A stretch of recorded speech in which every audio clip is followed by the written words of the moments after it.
If you're the type of boater who spends a good chunk of the weekend out on the water, you've probably run into the exact moment where you wonder whether a windlass is worth the extra cost, or if a manual pull will just do. Who is this actually good for? Who should skip it? And is it worth the price for normal, everyday buyers? Link is in the description if you want to check the product details on Amazon. In this review, I'm going to walk through the day-to-day reality of using the Lewmar Pro Fish 700. Because the decision to add a windlass isn't just about the numbers on a spec sheet. It's about how it fits into your routine, your boat size, and the type of anchoring you actually do. First off, let's set the scene. Imagine you're on a 35-foot center console fishing boat. The sun is low, the tide is shifting, and you found a perfect spot near a reef.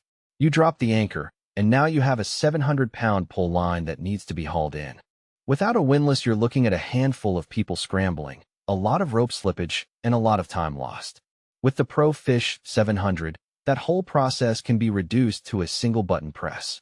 The system is built around a horizontal motor that pulls a quarter-inch G4 chain, and the auto freefall feature lets the anchor rise on its own once the motor stops.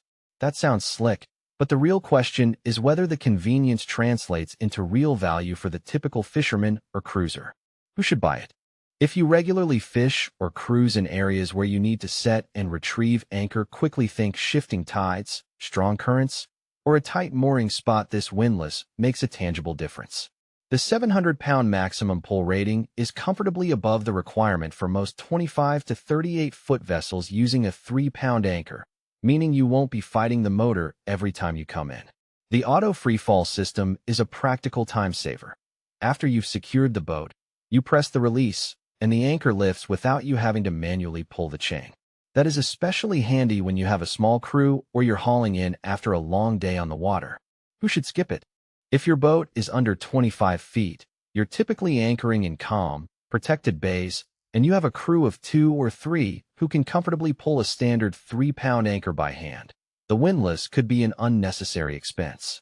The Pro Fish 700 is also a heavier investment for those who only need to anchor a few times a season.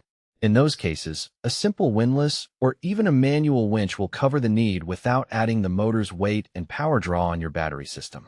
Now let's talk about the practical strengths that actually show up when you're on the water. The first thing I noticed during a sea trial was how smooth the motor runs.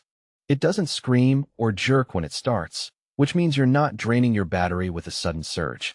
The 316 stainless steel construction is a no-brainer for salt water. It resists corrosion far better than the cheaper carbon steel options you sometimes see on the market.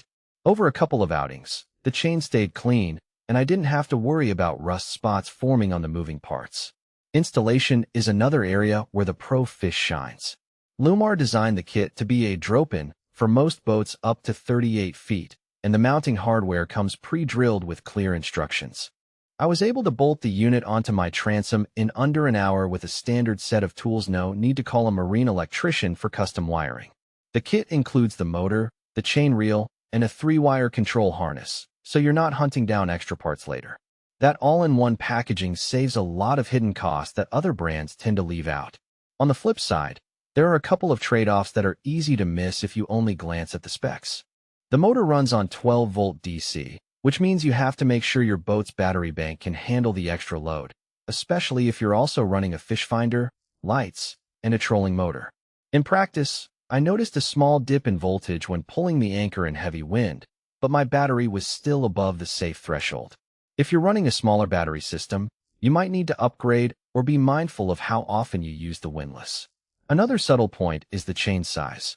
The unit is built for a quarter-inch G4 chain, which is robust, but if you already own a 5/16-inch CH chain, you'll have to replace it or accept a slightly lower pull rating. That's not a deal breaker, but it's a cost you need to factor in. A common concern with any motor-driven windlass is noise. The Pro Fish 700 is quieter than many comparable models because the motor sits horizontally and the gearing is well matched to the chain load. In calm water you can